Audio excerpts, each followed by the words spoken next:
जय हिंद दोस्तों, good evening, नमस्कार। मैं अमर कुमार आप लोग का स्वागत करता हूं अमर स्टडी मित्र के यूट्यूब चैनल पर। मैं आपका जीएस एक्सपर्ट। तो आप लोगों के लिए जीएस सुधा का ये सीरीज जो चल रहा है, इसमें हम लोग जीव विज्ञान को पढ़ रहे थे और 2 क्लास हम लोगों ने करा था। आज तीसरा क्लास है और तीसरा क्लास जो है वनस्पति विज्ञान से रिलेटेड है। ठीक है, इसको हम लोग आज कंटिन्यू करते हैं और देखते हैं क्या क्या चीज़ें इसके बारे में दिया गया है।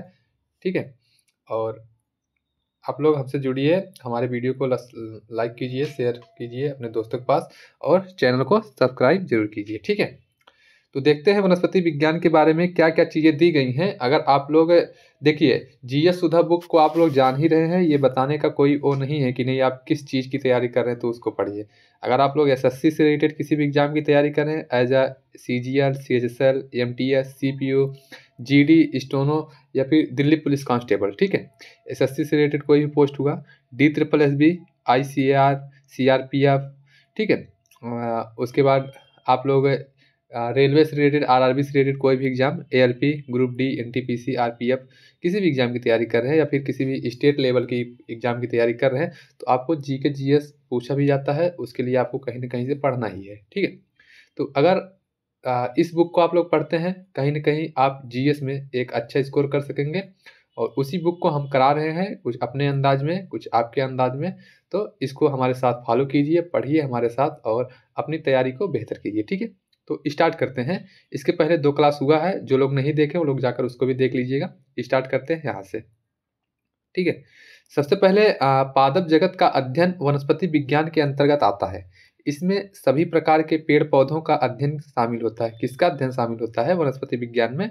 तो वनस्पति विज्ञान में जो पादप जगत से रिलेटेड जितने भी चीज़ें होती हैं उनका अध्ययन इसमें होता है और इसमें पेड़ पौधों का अध्ययन शामिल होता है। इसको वनस्पति विज्ञान कहते हैं। ठीक है, नेक्स्ट है जीवों के आधुनिक वर्गीकरण के अनुसार जीव मंडल बायोस्फीयर के सभी बहुकोशिकीय ससीम केंद्र की, प्रकाश संश्लेषी, स्वपोषी जिसको तथा उत्पादक प्रोड्यूसर जीवों को पादप जगत प्लांट किंगडम के अंतर्गत रखा गया है। कौन कौन से जो आधुनिक वर्गीकरण हुआ उसमें जो जैव मंडल है बायोस्फीयर के सभी बहुकोशिकीय, मल्टीसेलुलर, ससीम केंद्र की, यूकैरियोटिक और प्रकाश संश्लेषी, फोटोसिंथेसिस, स्वपोषी, ऑटोट्रॉफिक तथा उत्पादक वर्ग जो प्रोड्यूसर वर्ग है, इन सभी जीवों को पादप जगत के अंतर्गत रखा गया है। ठीक है, तो ये सब चीज़ें हैं।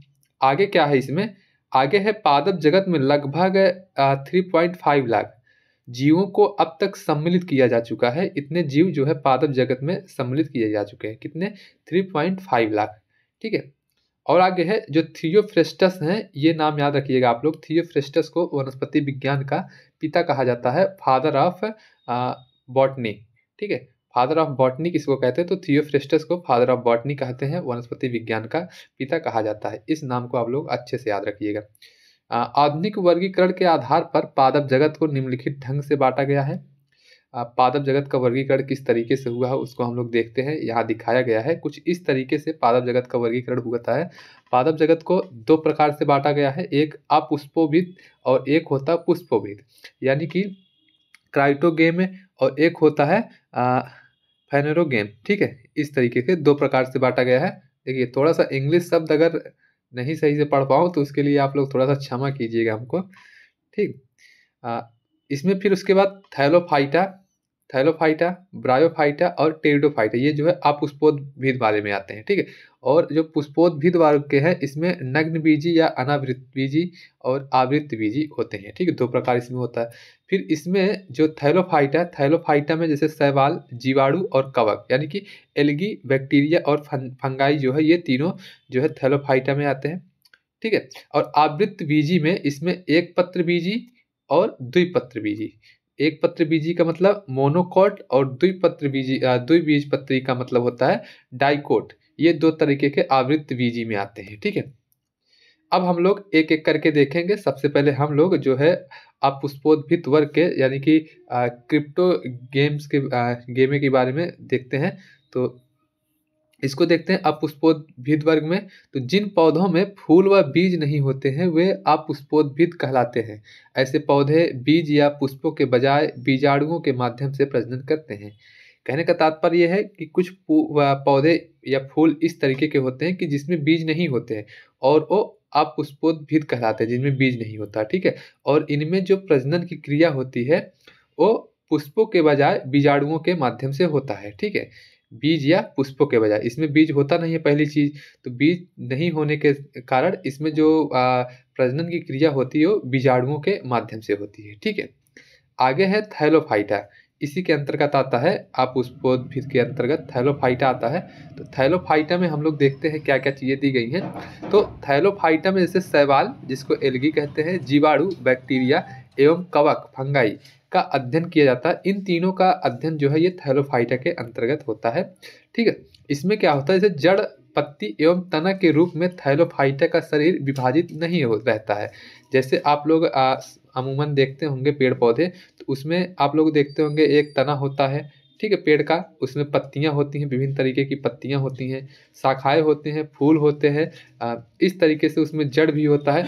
इस तरीके से कहीं ना कहीं जो है आप लोगों ने पेड़ों का स्वरूप देखा होगा, पौधों का स्वरूप देखा होगा। तो उससे थोड़ा सा हट के जो है, जो थैलोफाइटा वर्ग में है ये लोग, जैसे जिसको शैवाल, जीवाणु और जो कवक है, ये इनमें इन तीनों में जैसे जड़, पत्ती एवं तना के रूप में शरीर विभाजित नहीं होता है, ठीक है। थैलोफाइटा एक थैलस के रूप में रहता है, जिसमें जिसके फलस्वरूप एक इसे थैलोफाइटा कहते हैं। किसके रूप में रहता है, थैलस के रूप में रहता है, और जिस कारण से इसको थैलोफाइटा कहा जाता है, ठीक है। इतनी बातें क्लियर हुई होंगी आप लोगों को। आगे है, अब हम लोग एक एक करके थैलोफाइटा में हम लोग इसे शैवाल को देखेंगे, फिर जीवाणु के बारे में अध्ययन करेंगे और कवक को समझेंगे, ठीक है। ऐसे ऐसे हम तीनों को पढ़ेंगे, उसके बारे में उसको समझेंगे और डिस्कशन करते हुए चलेंगे, ठीक है। शैवाल के बारे में देखते हैं, एल्गी के बारे में।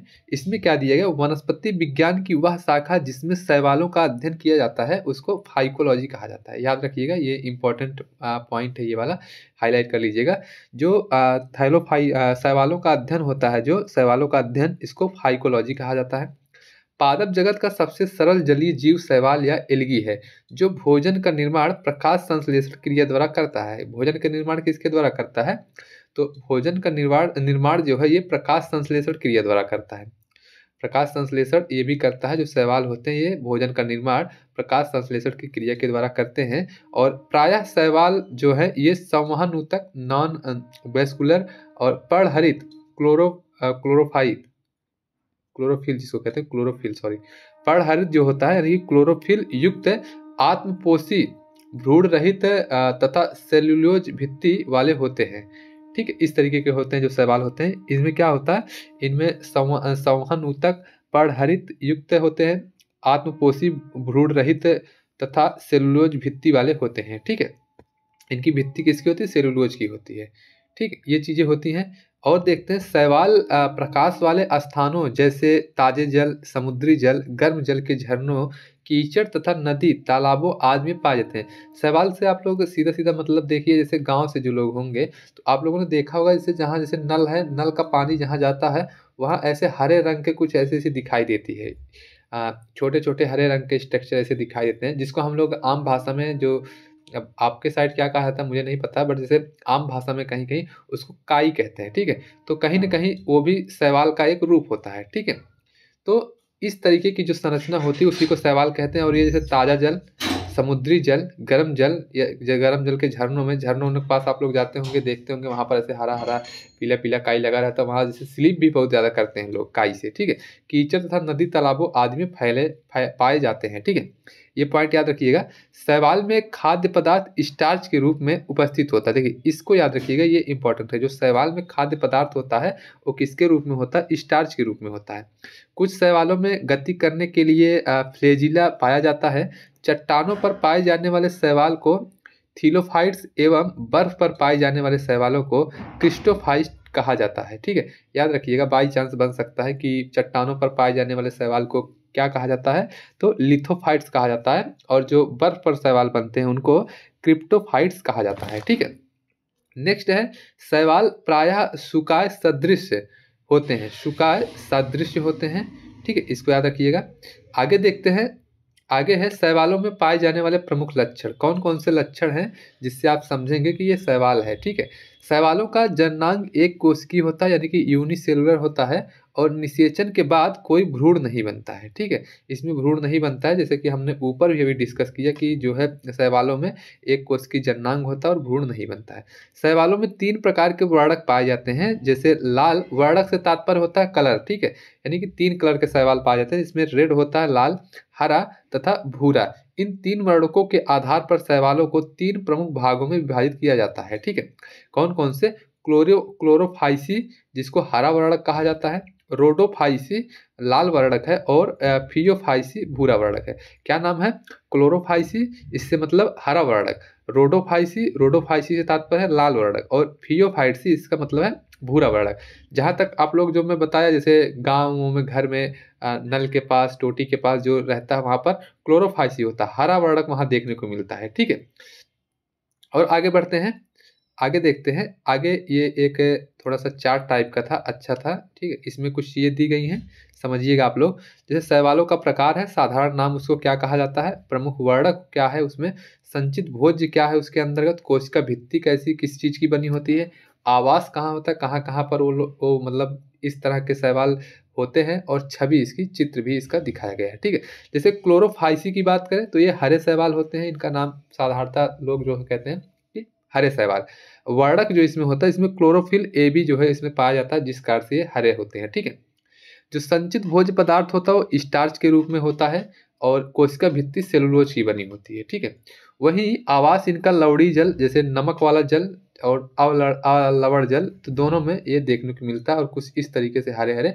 इससे आप लोग समझिए वही जो गांव घर वाला जो काई वाला सिस्टम है वही है। ठीक है, रोडोफाइसी जो होता है ये लाल शैवाल होता है, इसमें क्लोरोफिल ए और डी और फाइकोरेथ्रिन पाया जाता है, और संचित पदार्थ इसमें फ्लोरोडियान और स्टार्च के रूप में होता है। सेलुलोज जो होता है, कोशिका भित्ति सेलुलोज की बनी होती है।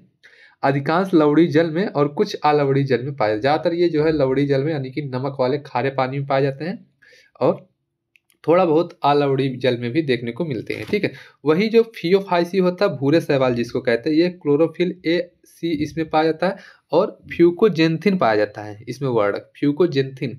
देखिए, क्लोरोफिल तो सब में पाया जा रहा है।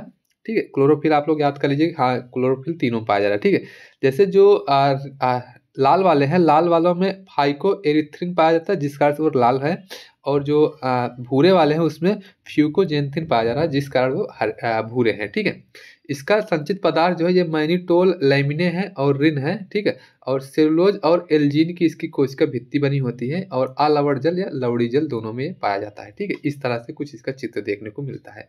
ठीक है मेरे भाई, आगे बढ़ते हैं। आगे है आवास, हैबिटेट। ठीक है, इसके बाद हम देखते हैं कुछ शैवाल, मतलब शैवालों का कहाँ आवास होता है इसके बारे में है। जैसे कुछ शैवाल अधिपादप के रूप में अन्य पौधों पर पाए जाते हैं, जैसे आप लोगों ने देखा होगा कुछ पौधों के ऊपर भी शैवाल आप लोगों ने देखा होगा। ठीक है, जैसे उडोगोनियम। ठीक है, ये है एग्जाम्पल। कछुए की पीठ पर उगने वाले शैवाल को प्रोटोडर्मा कहा जाता है। प्रोटोडर्मा कहाँ उगता है? तो कछुए की पीठ पे उगता है, इसको याद रखिएगा। ठीक है, घोंघे के ऊपर उगने वाला शैवाल क्लेडोफोरा कहा जाता है। घोंघे घोंघे को देखे होंगे।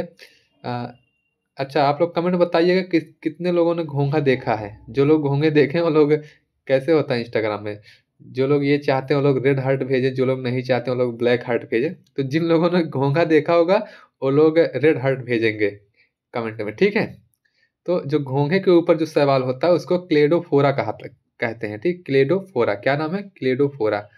ठीक है, और जो कछुए की पीठ पर होता है उसको प्रोटोडर्मा कहते हैं। प्रोटोडर्मा नाम याद रहेगा ना, क्लेडोफोरा और प्रोटोडर्मा। वहीं जूक्लोरेला जो है, जूक्लोरेला ये नामक शैवाल निम्न वर्गीय जंतु हाइड्रा के भीतर पाया जाता है। ठीक है, जूक्लोरेला एवं हाइड्रा का संबंध सहजीवन का उदाहरण है, जो काफी चाय इत्यादि की पत्तियों पर पाए जाते हैं। ठीक है, इसको याद रखिएगा। साइमन सिएला शैवाल दीवारों, पेड़ पौधों की छालों एवं चट्टानों इत्यादि पर पाया जाता है। कौन सा? साइमन सिएला। साइमन सिएला कहाँ पाया जाता है? तो ये पेड़ की छालों एवं चट्टानों पर पाया जाता है। ठीक है, एक सेकंड रुकेंगे आप। ठीक है, यहाँ तक समझ में आया? आगे बढ़ते हैं। मनुष्य एवं दूसरे जंतुओं की अतड़ियों में आइसोलेटोरिया शैवाल पाया जाता है, आइसोलेटोरिया, इसको याद रखिएगा। आइसोलेटोरिया कहाँ पाया जाता है? तो मनुष्य एवं जंतुओं की अतड़ियों में पाया जाता है, ठीक है। अब हम लोग शैवालों के बारे में हमने समझा, शैवालों के प्रकार देखे 3 प्रकार के, ठीक है। उसके बाद हम लोगों ने शैवालों का आवास देखा, कहाँ कहाँ शैवाल पाए जाते हैं। अब हम लोग बैक्टीरिया को देखेंगे, ठीक है। बैक्टीरिया में हम लोग बात करते हैं, बैक्टीरिया जिसको हिंदी में जीवाणु कहते हैं। तो कुछ इस तरीके का बैक्टीरिया का चित्र होता है, जैसा कि आप लोग डिस्प्ले पर देख रहे हैं। इसमें राइबोसोम, कोशिका द्रव और न्यूक्लियाई, डीएनए, पीली, प्लाज्मिड, इंक्लूजन बॉडीज, प्लेग्लेम, कोशिका द्रव्य की झिल्ली, कैप्सूल, कोशिका भित्ति, ये सब जो है इसके पार्ट हैं। ये सब चीज़ें इसमें पाई जाती हैं जीवाणु के अंदर, बैक्टीरिया के अंदर, ठीक है। अब हम इसके बारे में थोड़ा थोड़ा पढ़ेंगे। सबसे पहले जीवाणु की खोज जो थी लीवेन हाक ने वर्ष 1676 में किया था, यानी कि सर्वप्रथम जीवाणु की खोज करने वाला व्यक्ति जो था ये लीवेन हाक था, ठीक है। कब किया था इन्होंने? इन्होंने 1676 में जीवाणु की खोज की थी। एहरेनबर्ग ने वर्ष 1829 में इन्हें जीवाणु नाम दिया, बैक्टीरिया नाम दिया। तो नामकरण किसने किया? एहरेनबर्ग ने इसका नामकरण किया था। वहीं खोज किसने किया था? ल्यूवेन हाक ने वर्ष 1676 में इसकी खोज की थी। फिर बात करते हैं फ्रांसीसी वैज्ञानिक लुई पास्चर। लुई पास्चर ने वर्ष 1857 में बताया कि किण्वन की क्रिया जीवाणुओं के द्वारा होती है। किसकी क्रिया? किण्वन की क्रिया जो होती है ये जीवाणुओं के द्वारा होती है, लुई पास्चर ने बताया, ठीक है।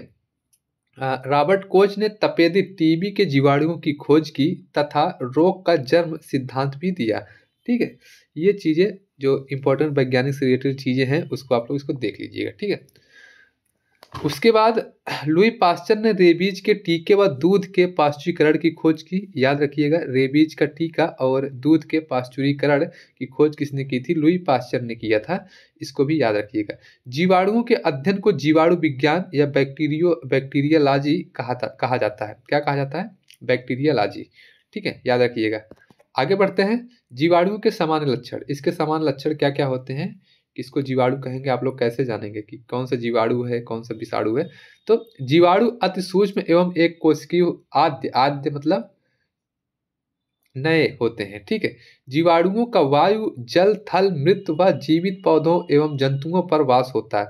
कहने का तात्पर्य यह है कि जीवाणु जो होता है इनका वायु में, जल में, थल में, मृत या जीवित पौधे हों या जंतु हों, इस पर इसका वास होता है जीवाणुओं का। जीवाणु में कोशिका भित्ति जो सेल वॉल भी पाई जाती है, कोशिका भित्ति इसमें पाई जाती है। जीवाणुओं की लंबाई 2 से 5 माइक्रोन तक होती है। वहीं कुछ जीवाणु की लंबाई 60 माइक्रोन तक भी हो जाती है, ठीक है। 60 माइक्रोन तक भी होती है कुछ, और समानता कितना होता है? 2 से 5 माइक्रोन, ठीक है। वही डाई एलिस्टर न्यूमेसिंटीज, न्यूमोसिंटीज सबसे कम लंबाई का जीवाणु होता है। डाई एलिस्टर न्यूमोसिंटीज जो है ये सबसे कम लंबाई का 0.15 माइक्रोन से 0.3 माइक्रोन तक इसकी लंबाई होती है। और साइप्रिलम वॉलुटेंस जो है ये अधिकतम लंबाई का 15 माइक्रोन का जीवाणु होता है, ठीक है।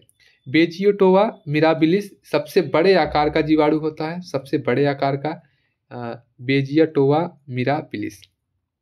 नाम भी थोड़े कठिन कठिन है, मेहनत करना पड़ेगा, नाम याद करना पड़ेगा। देखो, आद्य बैक्टीरिया से तात्पर्य क्या? आद्य बैक्टीरिया अत्यंत कठिन वास स्थानों जैसे गर्म झरने, कच्छ क्षेत्र और अत्यंत लवणीय क्षेत्र में पाए जाते हैं। इसको आद्य बैक्टीरिया कहा जाता है।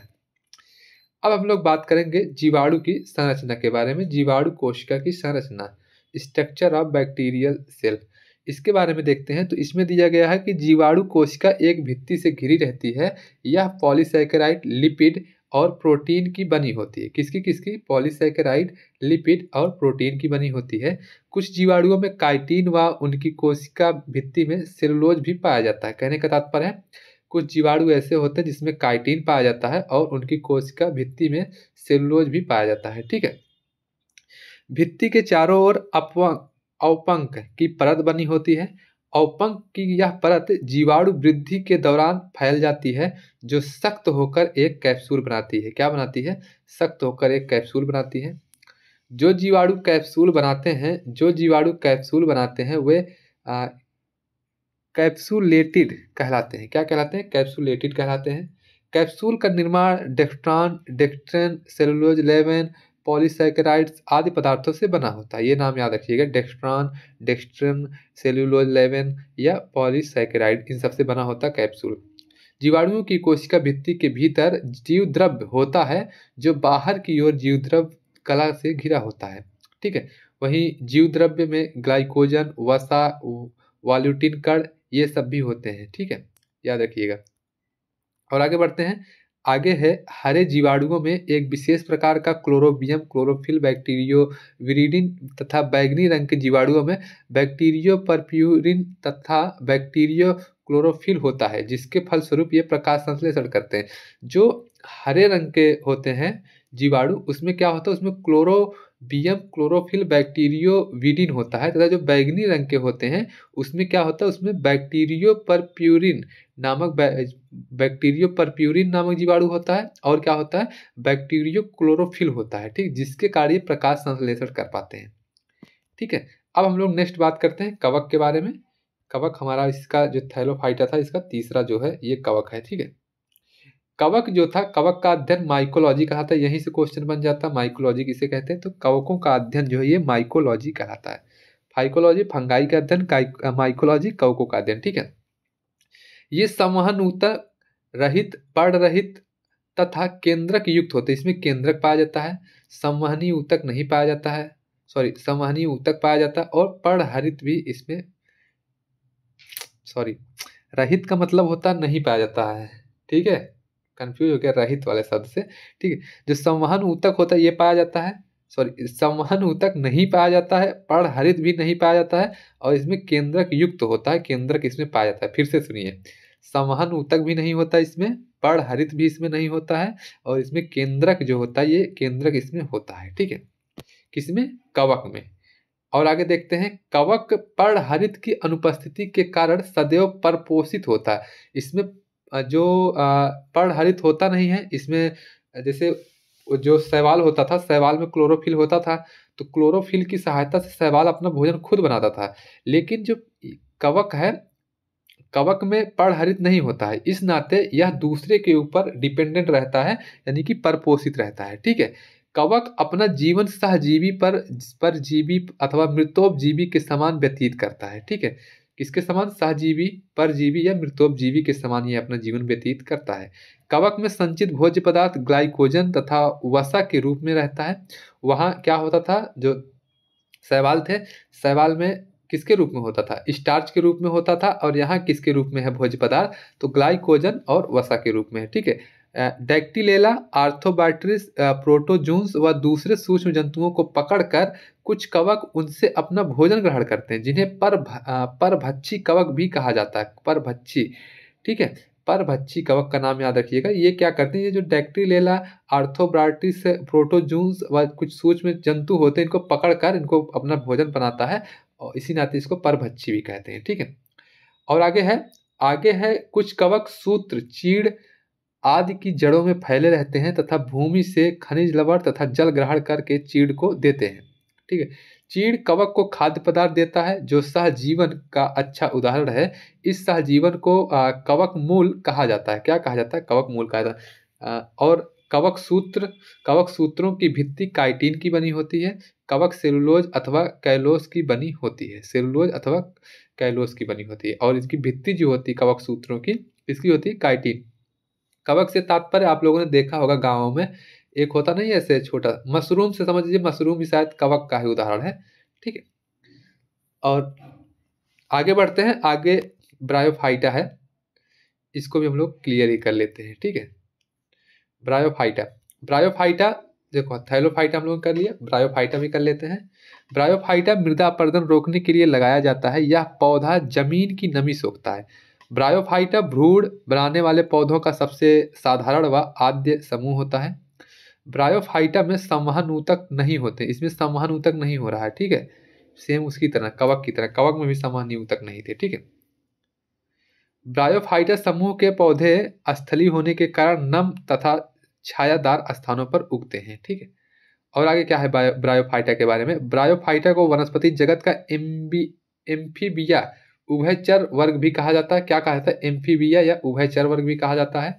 युग्मकोद्भिद ब्रायोफाइटा का मुख्य पौधा होता है, ये आकार में सूक्ष्म होते हैं। ठीक है, गैमेटोफाइट जो है ये ब्रायोफाइटा का मुख्य पौधा होता है।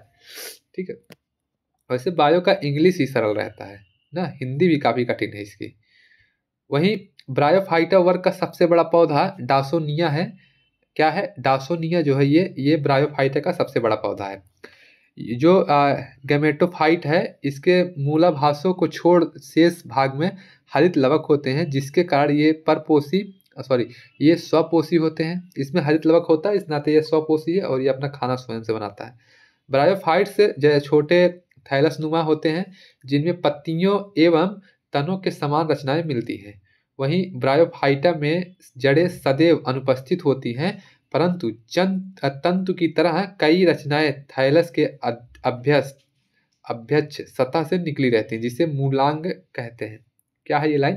ब्रायोफाइटा में जड़ें सदैव अनुपस्थित होती हैं, ब्रायोफाइटा में जड़ें नहीं होंगी। ठीक है, परंतु तंतु की तरह कई रचनाएं थैलस के अभ्यक्ष वेंट्रल सतह से निकली रहती है, जिसे मूलांग कहते हैं। कहने का तात्पर्य है ना, इसमें जैसे जड़ नहीं होती, लेकिन तंतु की तरह, जैसे जड़ तंतु आप लोग जानते हैं, जैसे जड़ में ऐसे ऐसे रहते हैं, उसी तरीके से तंतु की तरह इसमें भी तंतु मिलते हैं देखने को, लेकिन जड़ नहीं रहते हैं।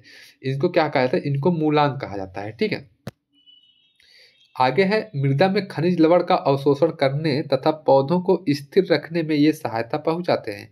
वहीं ब्रायोफाइट्स में पीढ़ी एकांतरण स्पष्ट रूप से पाया जाता है। ब्रायोफाइटा का आर्थिक महत्व। ब्रायोफाइटा मृदा अपरदन सॉइल इरोजन को रोकने में ब्रायोफाइटा वर्ग के पौधों की प्रदान किया जाता है, सहायता प्रदान करते हैं। ईंधन के रूप में स्फेग्नम जैसे ब्रायोफाइट्स का प्रयोग किया जाता है। एस्किमो जनजाति समुदाय चिराग में बत्ती के स्थान पर स्फेग्नम का प्रयोग करती है। ठीक है, इसको भी याद रखिएगा।